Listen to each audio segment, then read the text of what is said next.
Good morning, and thank you for stepping into the foul play land. As always, I'm your foul player. And I wanted to talk about Vergil Ortiz and what I think about his prospects moving forward. And more importantly, I want to discuss the match that he had last night against Solomon, or Brad King Solomon, Busy Bee. Um, as far as the fight goes, it was a really good fight. I think it took place in California. It was in Indio, California, and I'm not sure whether I gotta look into that whether Vergil Ortiz is originally out of Texas, but I'm pretty sure he's fighting out of California now, being that he's trained with Robert Garcia. But yeah, it was a good fight. Brad Solomon, I've seen him fight, but honestly, he didn't really like register like with me, like as far as me remembering him in his last fights until I saw him like in last night's fights, and I was like, oh yeah, because I remember he fought Granados, and I thought he lost to Granados in the fight that he had. It was actually a split decision that they gave to Solomon, which I was like um, feeling funky about, like when it happened, because I thought Granados was at least going to be like a steady gatekeeper for other welterweights. Anyhow, besides that, I think he lost to Constantine Panoramo, and he I saw him in another fight too. But I saw those three fights with Panoramo, Granados, and the other person. I don't know who the hell the other person was at the top of my mind right now. But going into this fight, he had a 19-month layoff, which is pretty substantial. Um, he Brad Solomon is shifty. He moves around a lot. He's not afraid to mix it up either. I mean, like, and you saw that in this fight. Like, you know, um, he never got knocked out due to stoppage. So you got to give him credit for that. Like, and you got to give, more importantly, Vergil Ortiz credit for taking on an opponent like that who's so cagey, with only one loss to his record, and who's hard to figure out. As you come up in the ranks, you kind of like want to take on, especially if you're a knockout puncher, you kind of want to take on fighters that you could knock out. I mean, that'll engage you and that you could potentially knock out, regardless of the record they have. You want to have that opportunity to mix it up with them and show that you're an exciting fighter by registering knockouts. And having said that, I don't think that Brad Solomon fits that description as far as being a good dance partner who would necessarily mix it up with you where you could get him out of there. Like, he's more of a boxer puncher, but even though he'll mix it up, but he's hard to knock out. I mean, he's been knocked out once. Um, but Vergil Ortiz came into this fight with I think it was like the WBA. Like, I know he has a title, but it's like WBA gold, insignificant. But I mean, from what I see with Vergil Ortiz, I mean, he cuts off the ring pretty well, man. For like, I can't even name a fighter that really cuts off the ring good, like in today's day and age. I think a lot of people are losing that, like in boxing, and it was really good to see him cut off the ring. I mean, you cut off the ring, like the fight's gonna be more exciting. Like, people are gonna be able to evade you less. But he cuts off the ring really well. He fights kind of like in a crouchy style, but with a high guard, which is dope because he's pretty tall for his for that weight. Um, so I mean, like with the like the way he fights, I mean, I've seen guys fight like that. It doesn't work for everybody. It looks like it's gonna work for him because the high guard naturally like doesn't allow high punches, but also like when he's crouched, the way he has his body, it's almost like if it's like this with his head being over here, you can't catch him in the body much, and he cuts off the ring really well. I think those like things really complement each other. Um, for when you look at the whole package. In addition to that, he has a real hard jab. I mean, like it might not be the best jab as far as like being able to find the target. But man, he I could honestly say that from what I seen last night and from the fights that I've seen of him, he has to have top three hardest jabs in the game, like no question. Um, and he's always hitting to the body. He was hitting Brad Solomon to the body, to the chest. He was hitting him more to the chest than he was like to the belly. When he wasn't finding the stomach, I mean, he was hitting the chest. I mean, like, and that doesn't sound like it hurts, but it hurts. I mean, because then he started working on the body when he started like trying to like cover his chest. And then those body shots. I mean, once he started hitting Brad Solomon to the body, and that was more around the third round. I mean, like you saw Brad Solomon go from moving around the ring like swiftly and like working like while moving around the ring to still continuing to work and trying to hit Vergil Ortiz, but not moving around the ring like he was early on in the fight.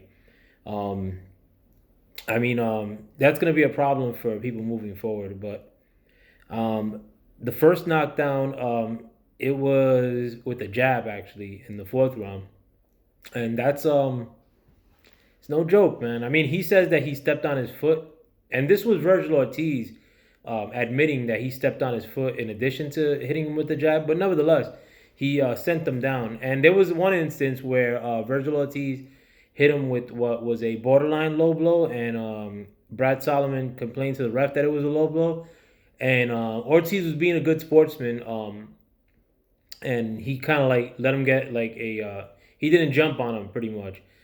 And I say that because with the jab that he knocked him down with in the fourth round, it was Vergil Ortiz who post fight admitted that he knocked him down with a jab, but that he also stepped on his foot simultaneously.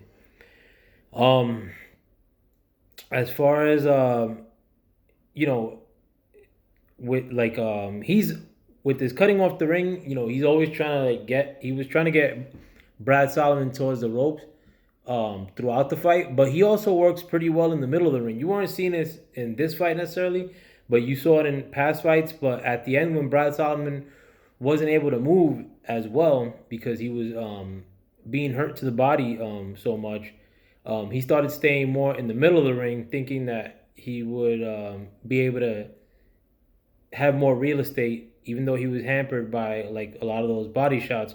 And Vergil Ortiz was right there with him. I mean, he works well in the middle of the ring too, man. Like, um, and Vergil Ortiz, with that way he fights, as far as like the positioning of his body, the high guard, he's real hard to tie up. Like, cause Brad Solomon was trying, even though he's a little, he was smaller than Vergil Ortiz, but he's not gonna give you an opportunity to tie him up because he's always aiming for the body.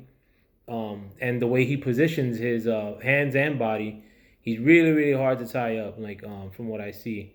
Um, Having said that, I mean, like I'm not gonna mention the other fights in on this card because I only watched a little bit of the Luis Feliciano fight. Shout out to the Boricuas, but and I think he's straight out of Puerto Rico too. But whatever. But having said that, I think Vergil Ortiz is a real, real, real problem. A lot of people say that the welterweights that are coming down the pipe are him and Jerron Boots Ennis. I think he beats Jerron Boots Ennis, man. I've been thinking that for a little while. I think Jerron Boots Ennis, as good as he is, he's a little bit too loopy for my liking. Um, and he definitely doesn't punch harder than Vergil Ortiz. Vergil Ortiz could up the output a little bit. Like he could punch a lot more. Or he should punch a lot more. Like I would recommend him to do so, because Jerron Ennis, if anything, may beat him on activity, but there's not many other much the attributes that I think Jerron Boots Ennis has more than Vergil Ortiz, and the ones that Vergil Ortiz has, as far as that power, I mean, like are a big, big, big time tipping in his scales in my eyes. I think I'm gonna put him as my top welterweight right now. I think I'll make a video about that in the future. Like he seems to be the truth moving forward. Um, and I also give him the edge because of the trainer. I think Robert Garcia is the best trainer. I know a lot of people don't like him, but he's a fantastic trainer. Every time somebody goes from trainer A to Robert Garcia, they add to their arsenal. There's not many times that they go down as far as their production goes. And like there was people like Brandon Rios that I thought weren't great fighters that and didn't have like a lot of tools like that end up having like really good careers um in this game. But as far as Vergil Ortiz go, he actually reminds me a lot of Mikey Garcia as far as like offensively, but and I mean I'd have to say like he's more impactful than a 135 got Mikey Garcia. Man, this dude hits hard, bro. I mean, I think if he fights a lot of these guys who are fledgling welterweights or gatekeepers, I think he dispatch of a lot of the people that are gatekeeper status, like because Solomon is a gatekeeper in essence, and he kind of crushed the dude. But you put him there with the likes of I mean, I think he destroyed Danny Garcia. He'd give a hell of a time to Sean Porter too, man. Like, I mean, I don't think he's ready for him right now, but I don't think a lot of dudes are gonna be signing up to fight Vergil Ortiz in the near future. There were rumors that he called out Keith Thurman, which kind of concerns me because if Keith Thurman wasn't trying to fight Errol Spence when Errol Spence already had a belt at some, or when Errol Spence was on the come up, like why would he fight a guy with 15 wins, especially 15 knockouts in those wins? But so I don't know if he was just calling him out just to have a name to call out that has like some recognition in the game, knowing that he won't fight him. But that's a small thing. I mean, like, I guess we'll see what his attitude is as far as taking on action down the line, like, as his career progresses. But besides that, solid win. I think Vergil Ortiz is the truth. Let's see where his career goes. And more importantly, thank you for checking me out. Make sure you catch me on the channels which I go live on with the Houston Hard Hitters and on 503 Lions channel, Michael Johnson Boxing Talk and More, Lowe's Dawkins the Pimpin', Thai Boxing, and I also go on Brooklyn Child Boxing occasionally as well. Besides that, though, just subscribe to those brothers. Anyway, also check out my man Stay Ready Boxing, Stay Ready TV, another fine channel. Make sure you subscribe to all the brothers that I just mentioned. Shout out to the Lions Den boxing community. Shout out to real boxing fans. And with that, I'm out. Peace. Have a good weekend.